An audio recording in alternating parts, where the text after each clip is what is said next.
Om Shanti. Good morning आप सभी बाबा के सिरताज रूहानी फरिश्तों को। आइए सुनते हैं बाबा की मुरली का सार,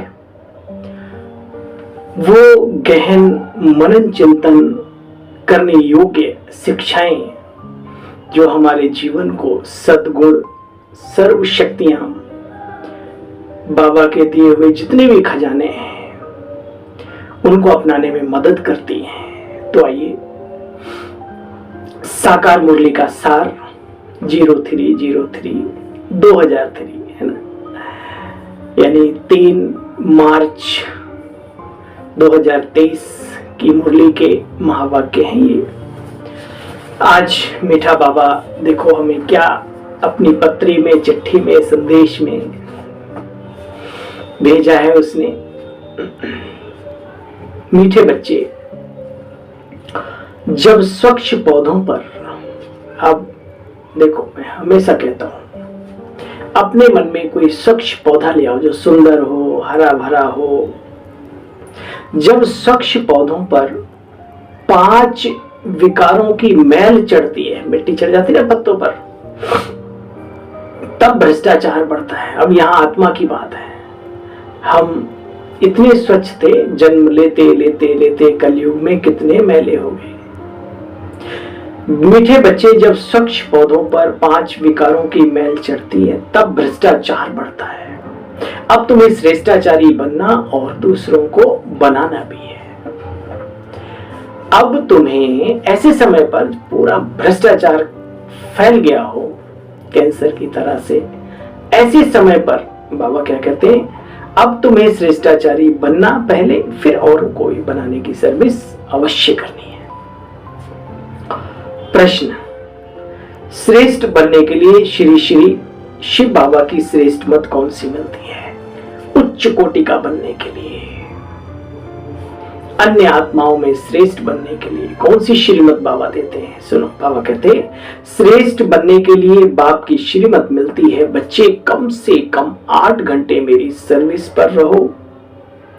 8 घंटा उस गवर्नमेंट की सर्विस करो, 8 घंटा मुझे याद करो, वह सुदर्शन चक्र फिराओ। याद का मतलब बाबा का मनन चिंतन, 8 या 24, तो 8 घंटा वो सर्विस भी करो। बाकी खाने पीने का, सोने का भी 8 घंटा रखो, और 8 घंटे बाबा की याद में रह के बाबा की सर्विस, सुदर्शन चक्र जो भी है वो सब उसी में आ जाता है, समा जाता है। तो बच्चे साथ साथ शंख ध्वनि भी करते रहो। सभी को कहो कि ग्रस्त व्यवहार में रहते कमल पुष्प समान रहकर बाप से वर्षा लेना है। गीत, किसने ये सब खेल रचाया? कौन सा खेल? इस पूरे ब्रह्मांड का, पूरे धराधाम का, सृष्टि चक्र का किसने रचाया? और बहुत ही सुंदर बात आती है कि सारा खेल रचाकर खुद को उसने छुपा लिया। ओम शांति। मीठे मीठे बच्चों ने गीत सुना। बच्चे पहले बहुत ही सतयुग के सुख भोगते, बहुत बच्चे मस्त थे। तो वहां देवताई दुनिया में, सत्व प्रधान वैकुंठ धाम में खुशियां ही खुशियां थी बच्चे। सिर्फ भारत ही था और कोई खंड था ही नहीं।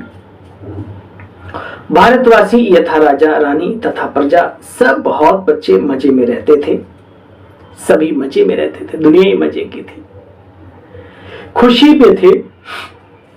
कोई भी भ्रष्टाचार नहीं होता था। सतयुग में देवी देवता श्रेष्ठाचारी थे जिन्हों की कितनी महिमा गाई जाती है। महिमा यथा राजा रानी तथा प्रजा सभी की होती है, फिर माया आकर के चटकती है। यह भी बच्चे बना हुआ ड्रामा है। माया की चमक में आत्माएं डाउन हो जाती है। बच्चे यह भी ड्रामा बना है जिसको अच्छी रीति समझना है। क्यों माया आई? नहीं आनी चाहिए, बाबा सतयुगी रहना चाहिए। बाबा कहते नहीं, ये ड्रामा बना हुआ है। सतयुग के बाद त्रेता आया है, तो द्वापर भी आएगा, तो कलयुग भी आएगा, और कलयुग के बाद फिर सतयुग आएगा। तो इस ड्रामा को समझना है, इस ड्रामा को भी बच्चे समझना है। ये बात बाप के सिवाय और कोई समझा न सके। सतयुग देवी देवताओं के लिए गाया जाता है। सतयुगी संपूर्ण निर्विकारी, मर्यादा पुरुषोत्तम, अहिंसा परमो देवी देवता धर्म, है ना। बाबा कहते बच्चे वहां भ्रष्टाचार होता ही नहीं, सब श्रेष्ठाचार, श्रेष्ठाचारी दुनिया, प्रकृति भी श्रेष्ठ, आत्माएं भी उत्तम कोटि की। बाबा कहते बच्चे देखो अभी तो बात मत पूछो, जो श्रेष्ठाचारी थे यथा राजा रानी तथा प्रजा, अभी जानते हो ना भ्रष्टाचारी बन पड़े, इसलिए मंदिरों में जाकर के देवी देवताओं के समक्ष ईश्वर की मूर्तियों, ईश्वर की जो यादगारें हैं उनके सामने, देवी देवताओं की जो यादगारें हैं उनके सामने क्या बोलते हैं, मुझ निर्गुण हारे में कोई गुण नहीं, आप ही तरस पर्यो, मैं मूर्ख खल कामी कृपा करो भरता, है ना, खल कामी मूर्ख, देखो कितने अच्छे अच्छे टाइटल अपने आप को देते हैं। बाबा कहते हैं बच्चे अब आत्मा ऐसी हो गई है, तो बच्चे श्रेष्ठाचारी थे, अब फिर बनेंगे बाप की याद से, बाप की महिमा गाते हैं, अपने आप को सब कुछ करके अपने आप को छिपाया बाबा ने। हाँ? बाबा ड्रामा को बीच में डाल के वर्तमान में भी छिपा लेता है कि बच्चे मैं कुछ नहीं करता, है ना, और ड्रामा की नॉलेज देने वाला वही है। निराकार भगवान को आना जरूर पड़ता है, शिव जयंती मनुष्य मनाते हैं, कैसे आते प्रभु ये कोई भी जानते नहीं, शिव है पतित पावन, उसको आना ही तब होता है जब सारी सृष्टि पतित हो जाती है, तब तो पावन बनाने आएंगे ना, बीच में आके क्या करेंगे, या सतयुग त्रेता में या द्वापर में आके क्या करेंगे, अंत में आते हैं चक्र के। बाबा ने देखो ये अनुभवी रथ लिया है, ऐसा वैसा रथ थोड़ी है, शिव बाबा के साथ साथ ये ब्रह्मा बाबा भी बहुत अनुभवी है, बहुत अनुभवी है। बाबा कहते बड़े बड़े राजाएं वो घोड़े बहुत फर्स्ट क्लास रखते हैं, जानवरों में भी कोई अच्छे बहुत अच्छे अच्छे होते हैं, जैसे कोई ऊंट बहुत अच्छे होते हैं, बैठो तो जैसे एरोप्लेन चलता है। सीन याद करो बाबा, है ना, तो कोई तो ऐसे होते हैं जो बहुत डंडे लगाने पड़ते हैं, बिना डंडे के वो सुनता ही नहीं, है ना, ये भी है। अब बाबा देखो कहां से कहा, बरोबर बच्चे यहाँ भी ऐसा होता है। अभी तुम बच्चे जानते हो बरोबर हम श्रेष्ठाचारी थे, उच्च कोटि के थे, आप जो भी बाबा के रतन जहां पर भी हो विश्व के कोने कोने में अपने आप को टटोलो। जब आप बाबा के नहीं बने थे, प्रभु ने आपको अपनाया नहीं था, या आपने प्रभु का परिचय पाया नहीं था, सच बताओ क्या औरों से हटके थे या नहीं थे? थे ना, क्योंकि हम दिव्य दुनिया की आत्माएं हैं, दैवी घराने के हम भांति हैं, इसलिए भले कोई कहीं पर भी लास्ट में आ गया हो, कितना भी दिन नीचे चला गया हो, उनमें भी अच्छा डाकू भी होगा तो सरदार होगा, बढ़िया वाला ईमानदार डाकू, ईमानदार समझते हैं, हाँ पैसे की डकैती डालेगा लेकिन चरित्र का हनन या किसी को दुख देने का गरीब को या वो नहीं करेगा। तो बाबा कहते बच्चे तुम उच्च कोटि के थे, अपने संस्कारों को देखो, इमर्ज करो। बाबा कहते बच्चे देखो राजा रानी तथा प्रजा सब कुछ श्रेष्ठ थे, शेर और बकरी भी एक घाट पर चल पीते थे, परस्पर इस दुनिया में सतो प्रधान संसार में जब आज जानवरों में भी आपस में इतना प्यार था, तो मनुष्य आत्माओं में जो देव आत्माएं उनमें कितना नहीं प्यार होगा, है ना, लेकिन रूहानियत के संस्कारों वाला प्यार, आत्मीयता का प्यार। देखो बच्चे बाप आकर के श्रीमत देते हैं, श्री मन श्रेष्ठ मत, बाप आकर के श्रीमत देते हैं, क्या ब्राह्मण से देवता बनाते हैं। परमपिता परमात्मा ब्रह्मा मुख कमल से ब्राह्मण देवता क्षत्रिय धर्म की स्थापना करते हैं ब्राह्मण संगम पर, और यही ब्राह्मण फिर देवताई घराने में और क्षत्रिय घराने में जाकर के तब्दील हो जाते हैं, संस्कार यहाँ के। देखो बच्चे उनको तो सब जानते हैं, यह देवता धर्म कैसे स्थापन करता हूं ये सब भूल गए, देवताओं को जानते हैं लेकिन देवता धर्म कैसे स्थापन करता हूं वो सब भूल गए हैं। बाबा कहते हैं अभी तुम जानते हो बाबा कैसे सब कुछ अब करके अपने आप को छिपा लेता है, निरहंकारी बिल्कुल। स्वर्ग में जो देवी देवताएं थे उनको फिर माया की चटकी आकर के लगी, पूरे बेगुणे हो गए। पूरे बेगुणे हो गए, गाते भी हैं मुझ निर्गुण हारे में कोई गुण नहीं। तब तो गुणवान देवताओं की पूजा करते हैं ना। अब बाप कहते बच्चे त्यागी, तपस्वी, वैरागी बनने के साथ साथ मन वचन कर्म के ब्रह्मबान ब्रह्मचारी बनने के साथ साथ दिव्य गुणधारी भी बनो, क्योंकि गायन और पूजन जो है दिव्य गुणों की धारणा का ही होता है, याद रहे आपको, है ना। तो बाबा कहते बच्चे तब तो गुणवान देवताओं की पूजा करते हैं। बड़े बड़े राजाओं के पास अंदर महलों में बड़े बड़े मंदिर होते हैं। ऐसा कोई राजा नहीं होगा जिसके पास मंदिर ना हो। घट घट में है प्रभु राम। घट घट माना हर व्यक्ति के हृदय में। द्वापर युग में जब भक्ति भी शुरू हुई, बड़े बड़े राजाओं महाराजाओं, आप जो देख रहे हो यादगारें 12 ज्योतिर्लिंगम मठों की, तो बड़े बड़े राजाओं ने स्थापन किए और इनके महलों में भी शिवलिंग हुआ करते थे, शिव की आराधना हुआ करती थी। वो दिव्य ज्योतिपुंज ज्योतिर्लिंगम कहलाते थे, है ना। तो बाबा कहते बच्चे देखो ऐसा कोई राजा नहीं जिसके महल के अंदर मंदिर ना हो पूजा पाठ करने के लिए। बच्चे जानते हैं शिव बाबा की श्रीमत पर चलना है, कदम कदम पर श्रीमत लेनी है, तभी हम ब्राह्मण सो देवता बन सकेंगे। परंतु बच्चे श्रीमत पर पूरा चलते नहीं। माया ऐसी है जो चलने नहीं देती, बाप को याद करने नहीं देती, बिगड़ डालती है। बाबा कहते मीठे बच्चे तूफान तो बहुत बहुत आएंगे, श्रेष्ठ बनना है तो श्रीमत पर चलो। देखो श्री कृष्ण जी की आत्मा जन्म लेते लेते लेते अभी संगम पर पुनः राजयोग सीख करके नारायण पद की प्राप्ति करने के लायक बन रही है, अर्थात पुरुषार्थ कर रही है। जानते हो ना बच्चे, अभी बाप कहते तुम्हारे ऊपर भी पापों का बोझा बहुत है। बच्चे बाप की याद में रहो, 8 घंटा मतलब उसमें सर्विस भी करो जिसमें बाबा की याद समाई हो। सभी को सचेत करते रहो, कमल पुष्प समान बनो, बाप का वर्षा लो। बाप के लिए कहते हैं सर्वव्यापी, ठिक्कर बित्तर। अरे बाबा कहते तुमने बच्चे कितनी भूल की है। मैं सर्वज्ञ हूं, सर्वशक्तिमान हूं, लेकिन सर्वव्यापी नहीं हूं। सर्वव्यापी तो बच्चे विकार है, विकार गंदगियां है ना आजकल। बाबा सर्वव्यापी नहीं, बाबा का धाम भी है, बाबा का नाम भी है, बाबा का अपना एक निज स्वरूप भी है। प्रकृति अलग है और ये आत्मा की ताकत अलग है। 3 सत्ताएं दुनिया में है ना, प्रकृति, पुरुष माना आत्मा और परमात्मा, और इन दोनों ताकतों से ऊपर शिव बाबा परमात्मा है, इसलिए उसे भगवान, अल्लाह, खुदा, गॉड आदि आदि का टाइटल दिया जाता है। तो बाबा कहते हैं बच्चे तुमने कितनी भूलें की हैं, अच्छा कोई बात नहीं। या भी बच्चे ड्रामा में नूंद है, अब उन भूलों से वापस निकलो। ये भक्ति आदि करते करते बच्चे तुम कहां से कहां आ गए। अभी विवेक के पट खोलो। ज्ञान से होती है जीवन मुक्ति। ज्ञान माना समझ के साथ, सिर्फ भावनाओं में बहते रहना उससे कोई फायदा नहीं।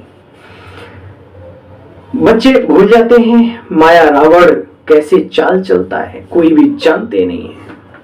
बाबा कहते देखो रावण का पहले बुत बनाते थे 8 फीट का, फिर धीरे धीरे अभी तो हर साल बड़ा बनाते, क्योंकि इस दुनिया में रावण के संस्कार, रावण का साम्राज्य बढ़ता ही जा रहा है, बढ़ता ही जा रहा है। बाबा कहते बच्चे हमेशा समझो बाबा हमको खूबसूरत से भी खूबसूरत, परी ज्यादा और परियां बनाते हैं। कहते एक तालाब है ना, मानसरोवर ऐसे, वहां डुबकी लगाने से मनुष्य परी बन जाते हैं। अब आज तक तो कोई बना नहीं, मान्यता है। अभी तुम समझते हो ज्ञान सागर बाप के द्वारा हम ज्ञान की परियां बन जाते हैं। अभी तो नरक की परी कहो, भल कोई कितना भी फैशन करे, बच्चे पाउडर आदि लगावे, फिर भी आखिर तो है तो नरक। संस्कार तो वही है ना, बाहर से कितना ही सज धज ले, तो सादगी जैसा श्रृंगार नहीं और सद्गुणों जैसा विजय का हार नहीं, ये ध्यान रहे। तो जिसमें सादगी है उसके विचारों की उच्चता ही उसके जीवन का श्रृंगार है, हो जाता है। सादा जीवन उच्च विचार है। और वैसे कोई क्रीम पाउडर और बढ़िया लग्जरी से सजा हो लेकिन संस्कार अच्छे ना हो, लोग उसे इज्जत की नजर से देखेंगे क्या? बिल्कुल नहीं। बहुत सारी ऐसी चीजें बनी हुई हैं। लाखों की साड़ी पहने हुए, सूट पहने हुए साहब हवाई जहाज से उतरे, अचानक किसी पार्टी में गए तो वेटर से थोड़ा सा कहीं चाय गिर गई उनके ऊपर, उन्होंने मारा धड़ाक से। तो जब वो एंट्री कर रहे थे बड़ी लोग महिमा कर रहे थे उनकी, मैं एकदम से साहब की, लेकिन जब उन्होंने ऐसा एक्शन लिया और छोटे से गरीब व्यक्ति के प्रति सारी सभा का दृष्टिकोण उनके लिए बदल गया। तो आज भी दुनिया कितनी गड्ढे में चली गई, फिर भी चरित्रवान की ही इज्जत होती है, सादे जीवन उच्च विचार वाले की ही इज्जत होती, याद रखना। और बाबा तो हमें विचारों की उच्चता ही सिखाने आए हैं। ये सारी मुरली सुबह सुबह जो हम सब सुनते हैं, ये विचारों को कैसे उच्च कोटि का बनाया जाए, कैसे आत्मिक दृष्टिकोण रखा जाए सभी के प्रति, हर भेद से, गरीबी अमीरी के, काले गोरे से, स्त्री पुरुष के, देश काल, इन सब भेदों से बाबा ऊपर उठना सिखलाते हैं। अब जो जितना करे, है ना। बाबा कहते बच्चे देखो पाउडर आदि लगावे फिर भी है तो नरक में ना। बाबा कहते बच्चे मनुष्य तो जानते ही नहीं स्वर्ग होता क्या है। तो बच्चे तुम्हें बाबा की श्रीमत का ख्याल रखना चाहिए। श्रीमत को कहीं तो जानते ही नहीं, जो जानते हैं उन्हें ख्याल रखना चाहिए।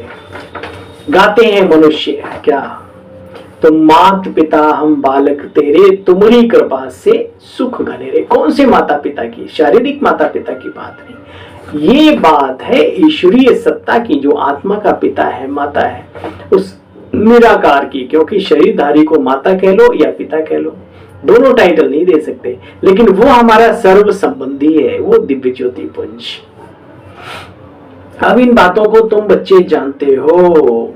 यहाँ तुम समझते हो प्रजापिता ब्रह्मा की मुख वंशावली है, शिव बाबा के पोते पोत्रियां हैं, ये बीच में दलाल है कौन? प्रजापिता ब्रह्मा बाबा। तो तुम सब पोत्रे पोत्रियां कहलाते हो। तुम्हें वर्षा मिलता है दादे का, शिव बाबा का वर्षा मिलता है प्रजापिता ब्रह्मा के थ्रू।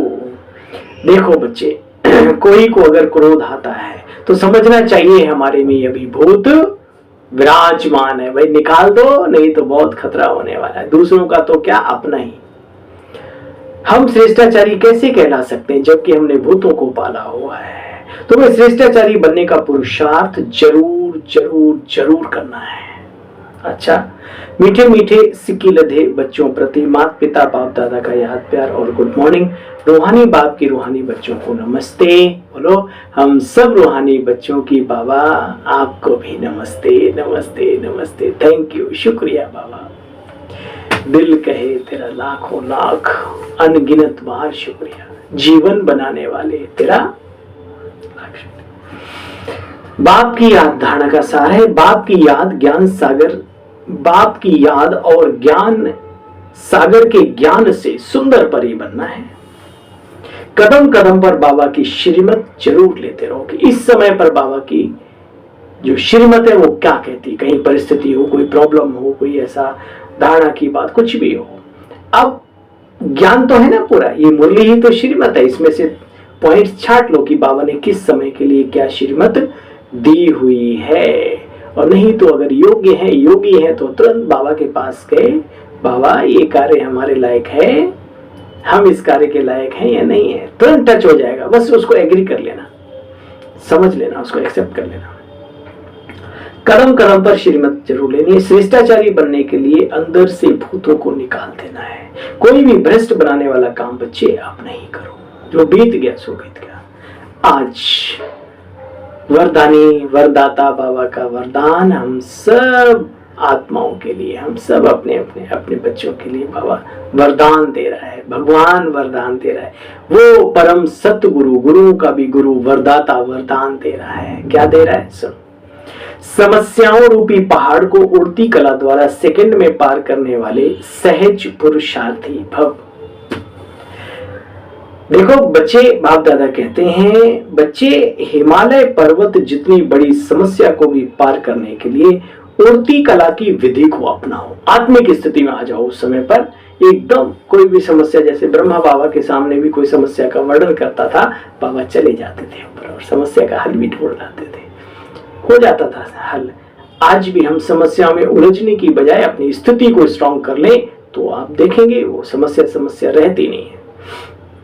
हिमालय पर्वत जितनी बड़ी समस्या को भी पार करने के लिए उड़ती कला की विधि को अपनाओ। सदा अपने सामने सर्व प्राप्तियों को इमर्ज करो और उड़ती कला में उड़ते चलो, तो समस्या रूपी पहाड़ को सेकंड में बच्चे पार कर लेंगे। सिर्फ वर्तमान और भविष्य प्रारब्ध के अनुभवी बनो। सिर्फ वर्तमान और भविष्य प्रारब्ध के अनुभवी बनो। जैसे स्थूल नेत्रों द्वारा स्थूल वस्तु स्पष्ट दिखाई देती है। अब बाबा ने बहुत ही बड़ी कला सिखाई इस प्रदान में। जैसे स्थूल नेत्रों द्वारा आप इस वीडियो को देख पा रहे हैं, सेम इसी तरीके से बुद्धि के नेत्र द्वारा, बुद्धि के अनुभव द्वारा प्रारब्ध भविष्य की दिखाई दे। हम देवता बनने वाले हैं, हमारी दैवी दुनिया ऐसी होगी। बाबा हमारा परम धाम में नहीं, हमारी आंखों के सामने है। बाबा की हर पल हम पे नजर है, हमारी भी बाबा पे नजर है। बाबा को दूरी से देखोगे दूरियां बढ़ेंगी। बाबा को अंग संग महसूस करना सीखो। बाबा कहते हैं हर कदम में फिर पद्मों की कमाई जमा करते रहेंगे, अगर ये अभ्यास अपना लिया तो। स्लोगन, जो सबका आदर करते हैं, हाँ भाई, निरादर करने की आदतें अब छोड़ दो। छोड़ दो किसी को नीचा दिखाने की धुन, लगा लो प्रभु की धुन।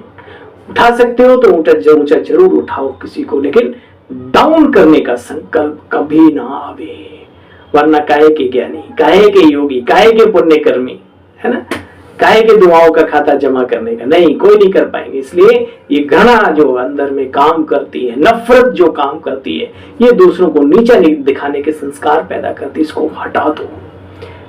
कौन क्या ले लेता है किसी से। और एक बात याद रखना, आप कितना ही कोशिश कर लें, जिसको आगे बढ़ना है, जिसने अपने पुरुषार्थ पर अटेंशन दिया है, तुम उसे डाउन नहीं कर सकते। कुछ फर्क जरूर डाल सकते हो, वो आप अपना पाप बना रहे हो, पुण्य नहीं। बाबा ने बहुत ही सुंदर बात स्लोगन में आज सिखाई हम सभी को। जो सीखे वो सिकंदर, ठीक है, जो समझे वो महान सिकंदर, और जो धारण कर ले वो सिकंदरों का भी सिकंदर बन जाएगा, बादशाहों का बादशाह। जानते हो बादशाहों का, देवताओं में भी उच्च पद। जो सबका आदर करते हैं, सबका मीन सबका, वही आदर्श मूर्त बनते हैं। ठीक है, शब्दों से भी, हृदय से भी और एक्टिविटी से भी सभी का आदर करो। अगर आदर्श मूर्त बनना है तो जो सबका आदर करते हैं वही आदर्श मूर्त बनते हैं। दिल में संकल्प लाओ, जी बाबा हम अवश्य आदर्श मूर्त बनेंगे और सबका आदर करेंगे। प्रतिज्ञा करो आज अपने आप से, बाबा से तो करते ही हैं, खुद से खुद प्रतिज्ञा करो, मुझे आदर्श मूर्त बनना है। तो फिर दोबारा याद आएगा कैसे बनना है, सबका आदर करने से।